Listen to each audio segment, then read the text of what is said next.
के अंदर कुछ अहम मुद्दों के ऊपर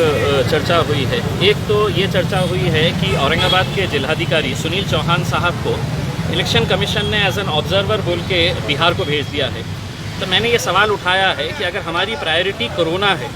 यहाँ पर कोरोना के पेशेंट्स अब भी हर रोज़ 100 की तादाद के अंदर निकल रहे हैं, रोज़ 200, 250, 300 केसेस अगर निकल रहे हैं और सरकार यहाँ के जिलाधिकारी को अगर ऑब्जर्वर बोल के वहाँ पे भेज देती है तो आपकी प्रायोरिटी क्या है? या तो कोरोना है या इलेक्शन है। तो हमने सबने ये ठराव पास किया है कि जितने भी लोक प्रतिनिधि है ये इलेक्शन कमीशन को रिक्वेस्ट करेंगे कि यहाँ के कलेक्टर को ना भेजते हुए जहाँ पर भी कोरोना के केसेस कम है या दूसरे कोई भी IAS IPS ऑफिसर को आपको भेजना है भेजिएगा, लेकिन यहाँ के कलेक्टर को ना भेजें, क्योंकि इतनी मेहनतों के बाद, इतने महीनों के बाद इस सिचुएशन के ऊपर आए हैं कि जहाँ पर अब ये सिचुएशन कंट्रोल के ऊपर आ रही है। लेकिन अगर कलेक्टर यहाँ से चल जाता है तो लोगों को यकीनन दिक्कत होगी, डिसीजन मेकिंग के अंदर दिक्कत हो जाती है। दूसरा ये है कि यहाँ के जितने भी इंटर्न डॉक्टर्स हैं जो घाटी हॉस्पिटल के अंदर काम करते हैं, इन्हें महज 11,000 रुपये इंसेंटिव दिया जाता है या स्टाइपेंड दिया जाता है,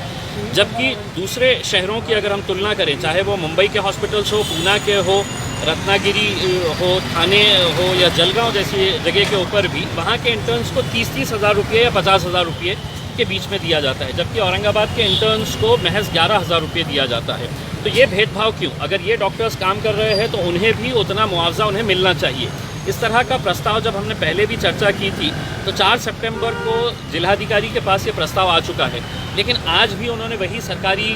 जवाब दिया कि इसके ऊपर विचार चल रहा है। तो ऐसे कोई विचार करने की बहुत ज़्यादा ज़रूरत नहीं है, इनके पास कोविड का फंड है। हमने कहा कि आप परमानेंट इनके लिए नहीं, अभी कोविड के पीरियड के अंदर कम से कम जो भी है, क्योंकि परमानेंट अगर करने का है तो उसका डिसीजन स्टेट गवर्नमेंट लेगा, लेकिन इस कोविड के दौरान जो काम कर रहे हैं उन पर एडिशनल स्टाइपेंड के तौर के ऊपर जो भी फैसला है वो आज का आज लेने के लिए कहा गया है। तो उम्मीद है कि 1-2 दिन के अंदर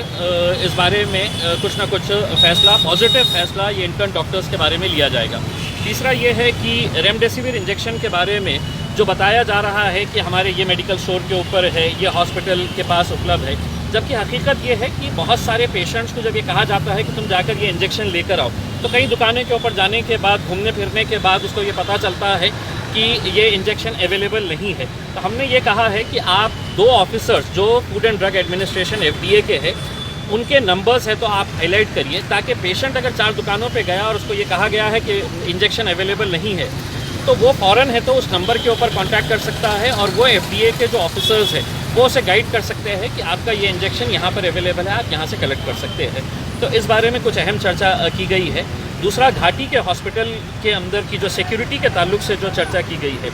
ये हकीकत है कि घाटी हॉस्पिटल के अंदर पीछे के एरिया के अंदर बहुत सारे जो स्टाफ क्वार्टर्स हैं वो इलीगल ऑक्यूपेंट्स को दे दिए गए हैं। और ऐसा नहीं है कि मतलब ये घाटी प्रशासन को पता नहीं है, घाटी प्रशासन को पता है, लेकिन किस लिए दिए गए हैं, किसका फ़ायदा इससे हो रहा है, ये देखते हुए हमने DCP मैडम को और पुलिस डिपार्टमेंट को ये कहा है कि आप एक जॉइंट सर्वे करें और जहाँ पर भी इलीगल ऑक्यूपेंट्स वहाँ पर बैठे हैं, जो ज़बरदस्ती अंदर फ्लैट्स के अंदर दादागिरी करके घुस गए हैं, इन्हें फ़ौरन निकाल कर इनके ऊपर कार्रवाई करें। क्योंकि कुछ दिन पहले जो एक महिला डॉक्टर के साथ जो हरकत हुई है वो बहुत ही गंभीर है, बहुत ही सीरियस इशू है, और उस ताल्लुक से भी हमने कहा है कि घाटी की सिक्योरिटी को बढ़ाने के लिए, वहाँ पर CCTVs लगाने के लिए और जहाँ जहाँ पर भी अंधेरा है वहाँ पर लाइटिंग का इंतज़ाम करने के लिए ऑन प्रायोरिटी PWD के साथ या जो भी कंसर्न डिपार्टमेंट है उनके साथ फ़ौरन इसके ऊपर कार्रवाई की जाए।